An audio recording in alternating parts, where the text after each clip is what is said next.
루카복음 12장 바리사이들의 누룩을 조심하여라. 그러는 동안에 수많은 군중이 모여들어 서로 밟힐 지경이 되었다. 예수님께서는 먼저 제자들에게 말씀하기 시작하셨다. 바리사이들의 누룩, 곧 위선을 조심하여라. 두려워하지 말고 복음을 선포하여라. 숨겨진 것은 드러나기 마련이고 감추어진 것은 알려지기 마련이다. 그러므로 너희가 어두운 데에서 한 말을 사람들이 모두 밝은 데에서 들을 것이다. 너희가 골방에서 귀에 대고 속삭인 말은 지붕 위에서 선포될 것이다. 나의 벗인 너희에게 말한다.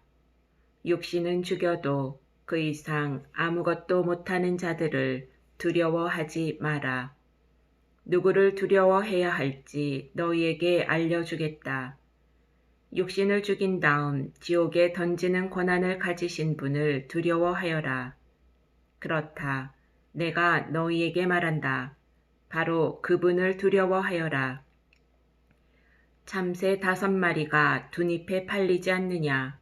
그러나 그 가운데 한 마리도 하느님께서 잊지 않으신다. 더구나 하느님께서는 너희의 머리카락까지 다 세어두셨다. 두려워하지 마라. 너희는 수많은 참새보다 더 귀하다. 내가 너희에게 말한다. 누구든지 사람들 앞에서 나를 안다고 증언하면 사람의 아들도 하느님의 천사들 앞에서 그를 안다고 증언할 것이다. 그러나 사람들 앞에서 나를 모른다고 하는 자는 사람의 아들도 하느님의 천사들 앞에서 그를 모른다고 할 것이다. 사람의 아들을 거슬러 말하는 자는 모두 용서받을 것이다. 그러나 성령을 모독하는 말을 하는 자는 용서받지 못할 것이다. 너희는 회당이나 관청이나 관아에 끌려갈 때 어떻게 답변할까? 무엇으로 답변할까? 또 무엇을 말할까? 걱정하지 마라. 너희가 해야 할 말을 성령께서 그때에 알려주실 것이다. 탐욕을 조심하여라. 군중 가운데에서 어떤 사람이 예수님께 스승님, 제 형더러 저에게 유산을 나누어 주라고 일러주십시오. 하고 말하였다. 그러자 예수님께서 그에게 말씀하셨다. 사람아, 누가 나를 너희의 재판관이나 중재인으로 세웠단 말이냐? 그리고 사람들에게 이르셨다. 너희는 주의하여라. 모든 탐욕을 경계하여라. 아무리 부유하더라도 사람의 생명은 그의 재산에 달려있지 않다. 어리석은 부자의 비유. 예수님께서 그들에게 비유를 들어 말씀하셨다. 어떤 부유한 사람이 땅에서 많은 소출을 거두었다.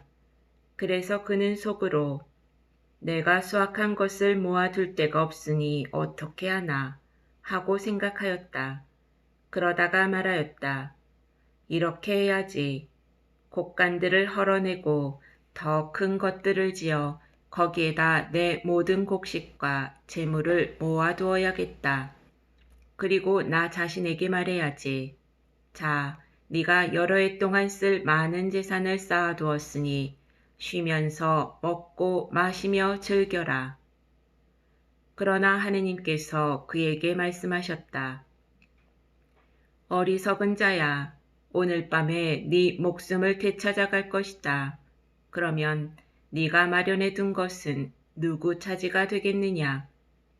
자신을 위해서는 죄악을 모으면서 하느님 앞에서는 부유하지 못한 사람이 바로 이러하다. 세상 걱정과 하느님의 나라. 예수님께서 제자들에게 이르셨다. 그러므로 내가 너희에게 말한다. 목숨을 부지하려고 무엇을 먹을까? 몸을 보호하려고 무엇을 입을까? 걱정하지 마라. 목숨은 음식보다 소중하고 몸은 옷보다 소중하다. 까마귀들을 살펴보아라. 그것들은 씨를 뿌리지도 않고 거두지도 않을 뿐만 아니라 골방도 곡간도 없다. 그러나 하느님께서는 그것들을 먹여주신다. 너희가 새들보다 얼마나 더 귀하냐. 너희 가운데 누가 걱정한다고 해서 자기 수명을 조금이라도 늘릴 수 있느냐. 너희가 이처럼 지극히 작은 일도 할 수 없는데 어찌 다른 것들을 걱정하느냐. 그리고 나리꽃들이 어떻게 자라는지 살펴보아라. 그것들은 애쓰지도 않고 길쌈도 하지 않는다. 그러나 내가 너희에게 말한다. 솔로몬도 그 온갖 영화 속에서 이 꽃 하나만큼 차려입지 못하였다. 오늘 들에 서 있다가도 내일이면 아궁이에 던져질 풀까지 하느님께서 이처럼 입히시거든 너희야 얼마나 더 잘 입히시겠느냐. 이 믿음이 약한 자들아, 너희는 무엇을 먹을까, 무엇을 마실까 하고 찾지 마라. 염려하지 마라. 이런 것들은 모두 이 세상 다른 민족들이 애써 찾는 것이다. 너희의 아버지께서는 이것들이 너희에게 필요함을 아신다. 오히려 너희는 그분의 나라를 찾아라. 그러면 이것들도 곁들여 받게 될 것이다. 너희들 작은 양떼야, 두려워하지 마라.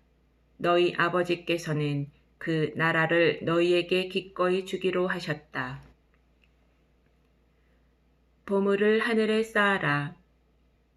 너희는 가진 것을 팔아 자선을 베풀어라. 너희 자신을 위하여 해지지 않는 돈주머니와 축나지 않는 보물을 하늘에 마련하여라. 거기에는 도둑이 다가가지도 못하고 좀이 쏠지도 못한다. 사실 너희의 보물이 있는 곳에 너희의 마음도 있다. 깨어 있어라. 너희는 허리에 띠를 메고 등불을 켜놓고 있어라. 혼인잔치에서 돌아오는 주인이 도착하여 문을 두드리면 곧바로 열어주려고 기다리는 사람처럼 되어라. 행복하여라. 주인이 와서 볼 때에 깨어있는 종들. 내가 진실로 너희에게 말한다. 그 주인은 띠를 메고 그들을 식탁에 앉게 한 다음 그들 곁으로 가서 시중을 들 것이다.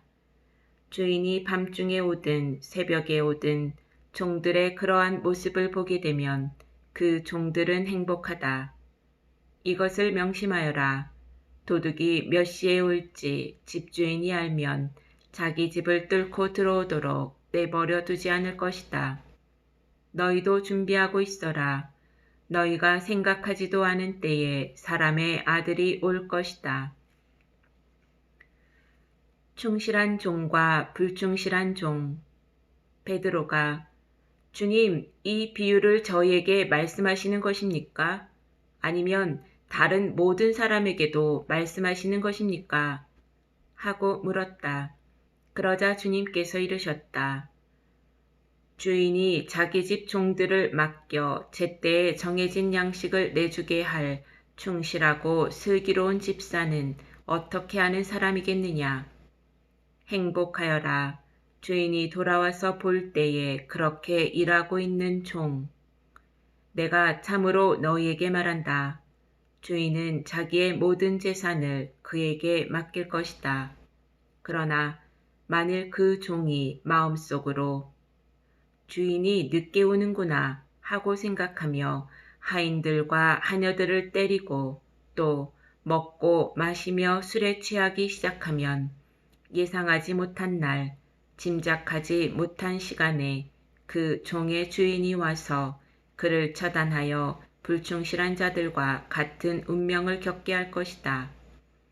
주인의 뜻을 알고도 아무런 준비를 하지 않았거나 주인의 뜻대로 하지 않은 그 종은 매를 많이 맞을 것이다. 그러나 주인의 뜻을 모르고서 매 맞을 짓을 한 종은 적게 맞을 것이다. 많이 주신 사람에게는 많이 요구하시고 많이 맡기신 사람에게는 그만큼 더 청구하신다. 불을 지르러 왔다. 나는 세상에 불을 지르러 왔다. 그 불이 이미 타올랐으면 얼마나 좋으랴. 내가 받아야 하는 세례가 있다. 이 일이 다 이루어질 때까지 내가 얼마나 짓눌릴 것인가. 분열을 일으키러 왔다. 내가 세상에 평화를 주러 왔다고 생각하느냐? 아니다. 내가 너희에게 말한다. 오히려 분열을 일으키러 왔다. 이제부터는 한 집안의 5 식구가 서로 갈라져 3 사람이 2 사람에게 맞서고 2 사람이 3 사람에게 맞설 것이다.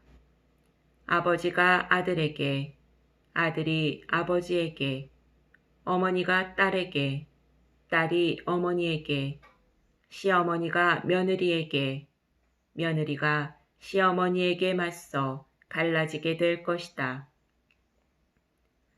시대를 알아보아라. 예수님께서 군중에게도 말씀하셨다. 너희는 구름이 서쪽에서 올라오는 것을 보면 곧 비가 오겠다 하고 말한다. 과연 그대로 된다. 또 남풍이 불면 더워지겠다 하고 말한다. 과연 그대로 된다. 위선자들아, 너희는 땅과 하늘의 징조는 풀이할 줄 알면서 이 시대는 어찌하여 풀이할 줄 모르느냐. 늦기 전에 화해하여라. 너희는 왜 올바른 일을 스스로 판단하지 못하느냐. 너를 고소한 자와 함께 재판관에게 갈 때 도중에 그와 합의를 보도록 힘써라. 그러지 않으면 그가 너를 재판관에게 끌고 가 재판관은 너를 옥리에게 넘기고 옥리는 너를 감옥에 가둘 것이다. 내가 너에게 말한다. 네가 마지막 한 입까지 갚기 전에는 결코 거기에서 나오지 못할 것이다.